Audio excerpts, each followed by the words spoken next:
June 25, 1950. Independence, Missouri. Harry S. Truman was enjoying a quiet weekend at home when the phone rang. It was Dean Acheson, his Secretary of State, calling from Washington with news that would change the world. "Mr. President, I have very serious news. North Korea has invaded South Korea. Their forces crossed the 38th parallel at dawn with a massive assault. Tanks, artillery, infantry. The South Korean army is in full retreat. Seoul may fall within days." Truman felt the blood drain from his face. He gripped the phone tighter, his mind racing through the implications. North Korea, South Korea, the 38th parallel, the line that divided the Korean peninsula, the line that separated the communist North from the democratic South, the line that had been drawn hastily at the end of World War II and had become one of the most dangerous fault lines of the Cold War. "How bad is it, Dean?" Truman asked. Acheson's voice was grim. "Very bad, Mr. President. The North Koreans have at least 90,000 troops, supported by Soviet-made tanks and artillery. The South Koreans have maybe 65,000, poorly equipped, poorly trained, no tanks, no heavy weapons. It's not a contest. The North Koreans are rolling south almost unopposed." Truman was silent for a moment, absorbing the news. Then he said, "I'm coming back to Washington. Arrange a meeting with the senior staff for tomorrow morning. And Dean, this is not going to stand. We're not going to let the communists take South Korea." After hanging up, Truman sat down heavily in his chair. His wife, Bess, came into the room, concerned by the expression on his face. "Harry, what's wrong?" "War, Bess, or something very close to it. North Korea has invaded South Korea. The communists are on the march again." Bess sat down beside him. "What are you going to do?" Truman looked at her with the determination that had carried him through World War II, through the decision to use the atomic bomb, through the Berlin blockade, through every crisis of his presidency. "I'm going to stop them. I don't know exactly how yet, but I'm going to stop them. Because if we don't stop them in Korea, they'll try it somewhere else, and then somewhere else. And before you know it, we'll have World War III. He stood up and began pacing, his mind working through the problem. "This is a test, Bess. Stalin is testing us. He wants to know if we'll fight to defend our allies, or if we'll back down. If we back down in Korea, he'll think he can push us around anywhere. He'll go after Berlin again. He'll go after Japan. He'll go after Western Europe. We have to show him that aggression doesn't pay." The next morning, Truman flew back to Washington on his plane, the Independence.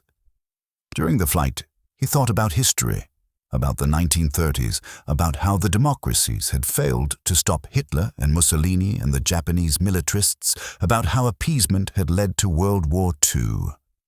He thought about Manchuria in 1931, when Japan had invaded and the League of Nations had done nothing. He thought about Ethiopia in 1935, when Italy had invaded and the democracies had imposed weak sanctions that accomplished nothing. He thought about the Rhineland in 1936, Austria in 1938, Czechoslovakia in 1938 and 1939. Each act of aggression met with protests and hand-wringing, but no real action. And he thought about what had happened next. World War II. 50 million dead. Cities destroyed, civilizations shattered, all because the democracies had been too weak, too divided, too afraid to stand up to aggression when it could still be stopped. "I'm not going to let that happen again," Truman muttered to himself. "I'm not going to be another Chamberlain, waving a piece of paper and talking about peace in our time while the dictators carve up the world." When he arrived at the White House, his senior advisors were waiting. Dean Acheson, Secretary of Defense Lewis Johnson, the Joint Chiefs of Staff, and key members of the National Security Council. They gathered in the cabinet room, maps of Korea spread out on the table, intelligence reports stacked in piles. Acheson briefed the group on the situation. The attack began at 4 a.m. Korean time, along the entire length of the 38th parallel. The North Koreans used approximately 7 infantry divisions and 1 armored division, supported by heavy artillery. They achieved complete tactical surprise. The South Korean forces were overwhelmed within hours. He pointed to the map. The North Korean main thrust is aimed at Seoul, the South Korean capital. They're advancing rapidly down the main roads. Our military advisors estimate Seoul could fall within 48 to 72 hours, possibly sooner. General Omar Bradley, the chairman of the Joint Chiefs, added, "Mr. President, the South Korean army is not capable of stopping this invasion. They don't have the equipment, the training, or the leadership. If we want to save South Korea, we're going to have to intervene with American forces." Truman looked around the table. "Before we talk about what to do, I want to understand why this happened. Why did North Korea invade? And why now?" Atchison answered, "Mr. President, we believe this invasion was planned and approved by Stalin. The North Koreans couldn't have done this without Soviet support, Soviet tanks, Soviet weapons, Soviet training, Soviet approval. Stalin has decided to test our resolve, to see if we'll fight to defend our allies in Asia." "Why now?" Truman pressed. Atchison hesitated, then said, "Frankly, Mr. President, I think it's partly our fault. Last January, I gave a speech at the National Press Club defining America's defensive perimeter in Asia. I included Japan, Okinawa, and the Philippines, but I didn't explicitly include Korea or Taiwan. Stalin may have interpreted that as a signal that we wouldn't defend Korea." Truman's jaw tightened. He remembered that speech. He remembered approving it. And now he wondered if it had been a terrible mistake, if his own administration had inadvertently given Stalin a green light to attack. But there was no time for recriminations. The invasion was happening now, and he had to respond. "Gentlemen," Truman said firmly, "I've made up my mind. We're going to fight. We're not going to let the communists take South Korea. If we do, it will be the beginning of the end, for Asia, for Europe, for the whole free world." He stood up and began pacing, his voice rising with conviction. "I remember what happened in the 1930s. I remember how the democracies kept backing down, kept appeasing, kept hoping that if they just gave the dictators what they wanted, they'd be satisfied. And what happened? World War II happened. 50 million people died." Truman turned to face his advisors. "I'm not going to make that mistake. I'm not going to be the president who let communism spread across Asia because I was too afraid to fight. This is where we draw the line. This is where we say, no further." Lewis Johnson, the Secretary of Defense, spoke up cautiously. "Mr. President, I support your decision, but we need to think about the practical implications. Our military has been drastically reduced since World War II. We have occupation forces in Japan, but they're not combat ready. It will take time to mobilize, to transport troops to Korea, to build up the forces we need." General Bradley added, "And we need to consider the possibility of escalation. If we intervene in Korea, the Soviets might respond. They might intervene directly, or they might attack somewhere else. Berlin, for example. We could be starting World War III. Truman nodded. "I understand the risks, but consider the alternative. If we don't stop the communists in Korea, what happens next? They'll attack Taiwan. They'll attack Indochina. They'll probe in Europe. They'll keep pushing until we either fight or surrender. I'd rather fight now in Korea than fight later in a general war." He sat back down and looked at Atchison.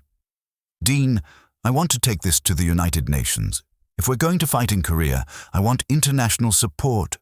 I want this to be a UN action, not just an American action. Can we get a Security Council resolution?" Atchison nodded. "I believe so, Mr. President. The Soviets are currently boycotting the Security Council because we won't seat Communist China. That means they can't veto a resolution. If we move quickly, we can get UN authorization for military action." Truman said, "Do it. Get me that resolution. And in the meantime, I'm authorizing General MacArthur to use air and naval forces to support the South Koreans. I want our planes in the air and our ships off the coast as soon as possible." The meeting continued for hours, working through the details of the American response. By the end of the day, Truman had authorized a series of escalating measures: air and naval support for South Korea, the deployment of ground troops from Japan, the mobilization of reserve forces, and a request to Congress for emergency military appropriations.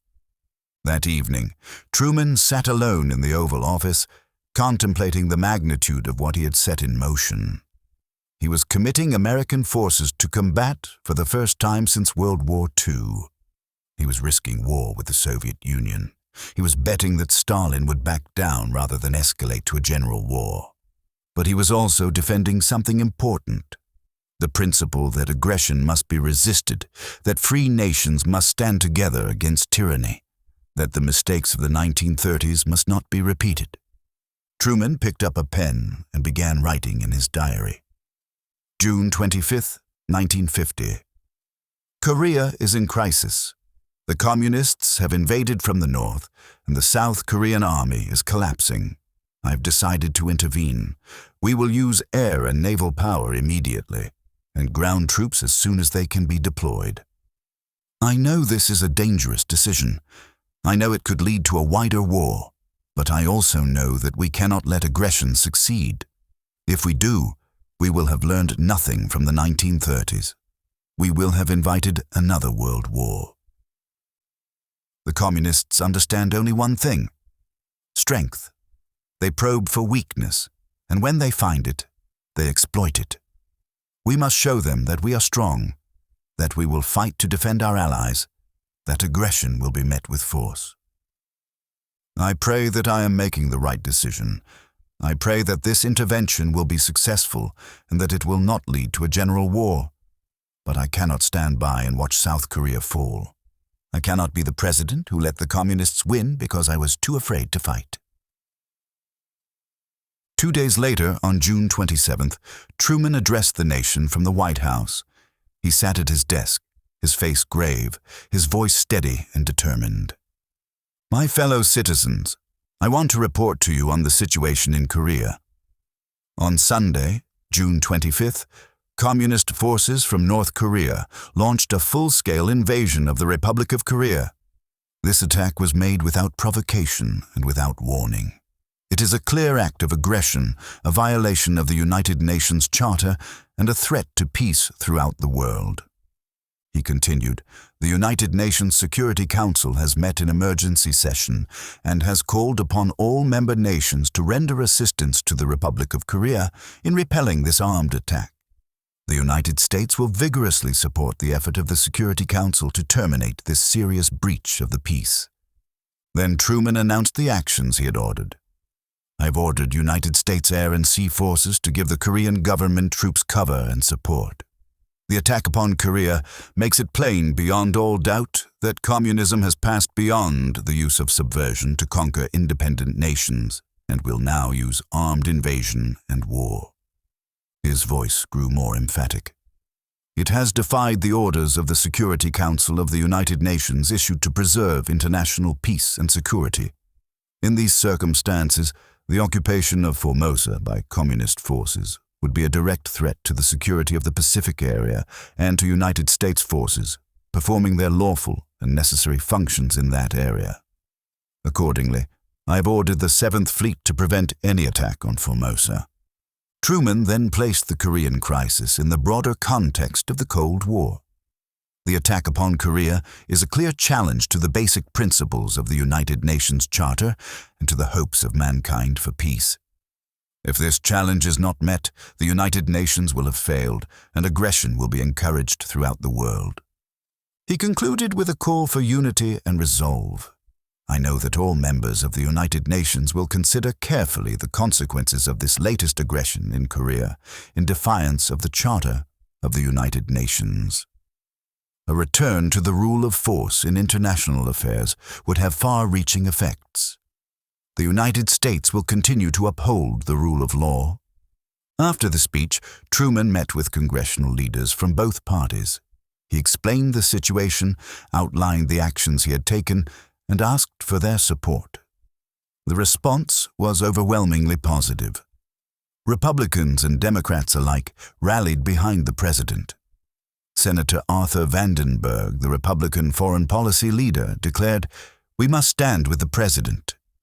Even Senator Robert Taft, the leading Republican critic of Truman's foreign policy, expressed support for the intervention.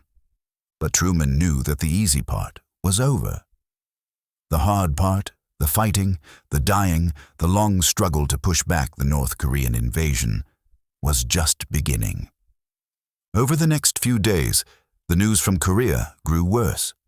Seoul fell on June 28th, just 3 days after the invasion began. The South Korean army was shattered, with tens of thousands of soldiers killed, wounded, or captured. The North Koreans continued their advance southward, threatening to overrun the entire peninsula. American air and naval forces went into action, bombing North Korean positions and providing cover for the retreating South Koreans. But it wasn't enough. The North Korean advance continued, and it became clear that only American ground troops could stop them. On June 30th, Truman made the fateful decision to commit ground forces. He authorized General MacArthur to use army troops from Japan to defend South Korea.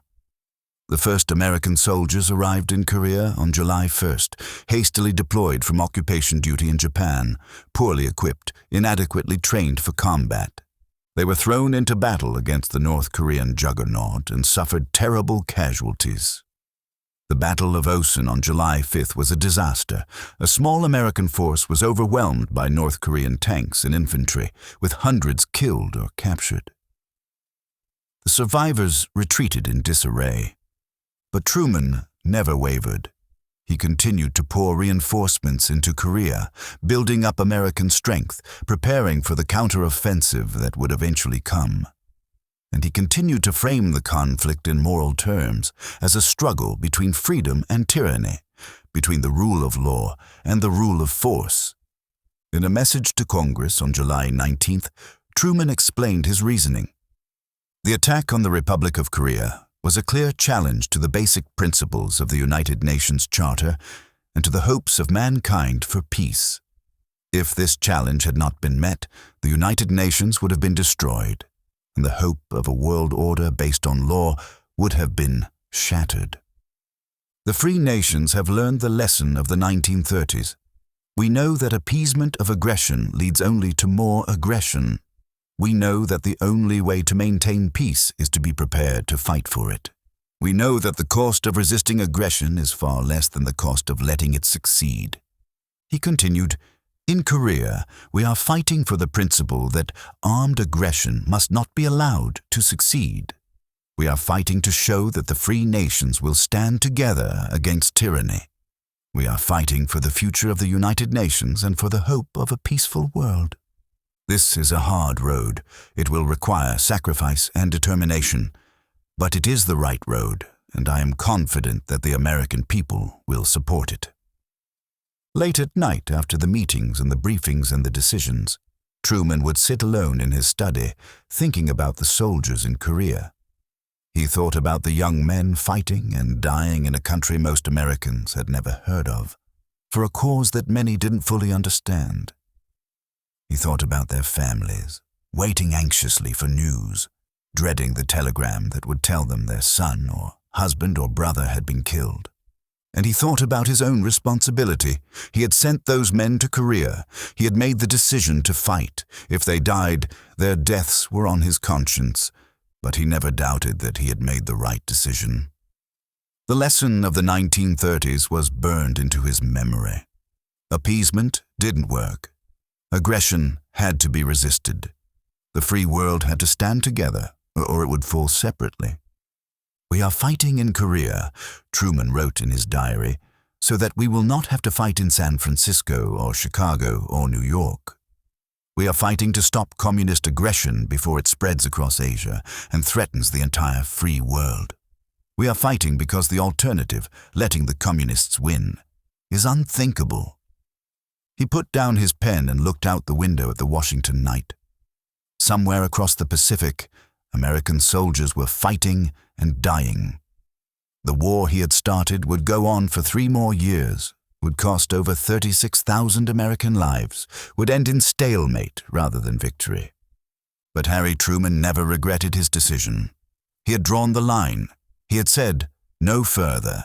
He had shown Stalin and the communists that aggression would be met with force, and the Cold War would never be the same.